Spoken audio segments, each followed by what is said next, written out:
Abandoned ship. Abandoned ship. Abandoned ship. Abandoned ship. Abandoned ship. Hopefully it's given something for audiences to think about their relationship with the river and water in general.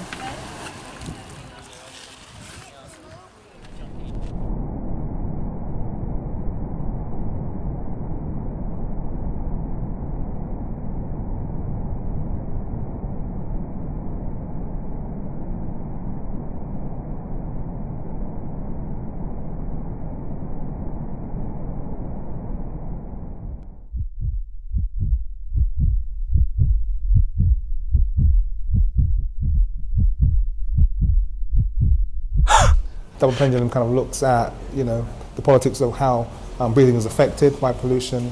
It looks at the different lung capacities of male and female. It looks at how race impacts on how we breathe, and also, how where we live geographically kind of impacts on how we breathe.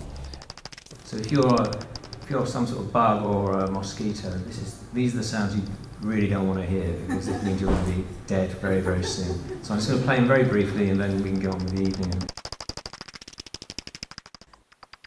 On the walk, you will be able to listen to the bats flying about, finding food through the detector. The signal from the bats will be fed into like a smartphone, so you'll be able to hear and see the calls at the same time.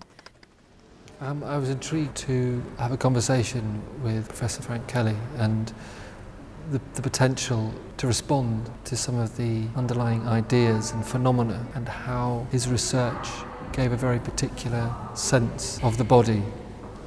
I hope the image of the shifting rhythms of the breathing, sometimes regular, sometimes faulty, sometimes laboured, can create a consciousness about the act of breathing.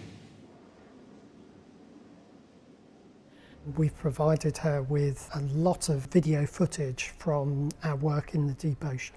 We've talked at length about our work, which is a kind of cross between science and exploration, because we often go to places where other humans have not been previously. So I hope that people might walk away with a kind of odd sense of everything being kind of, even if it's very subtle, sort of saturated with that kind of human impact.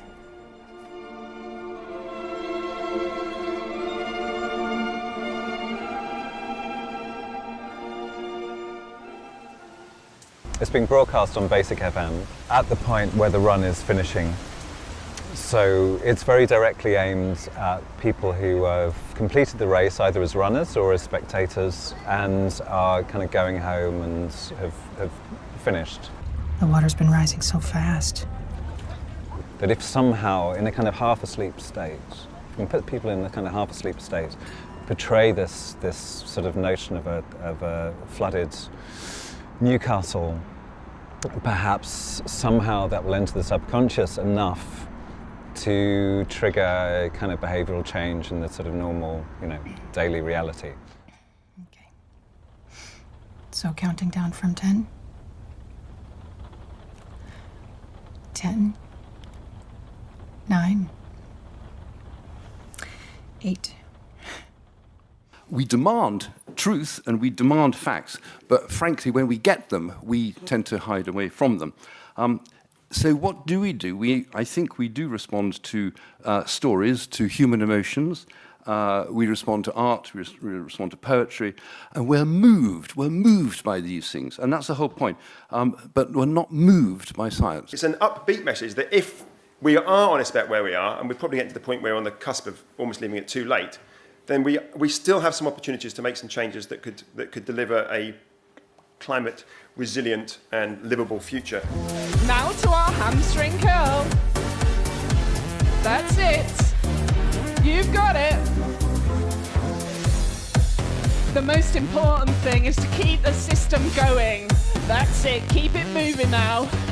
Keep consuming all the time. That's what it's all about.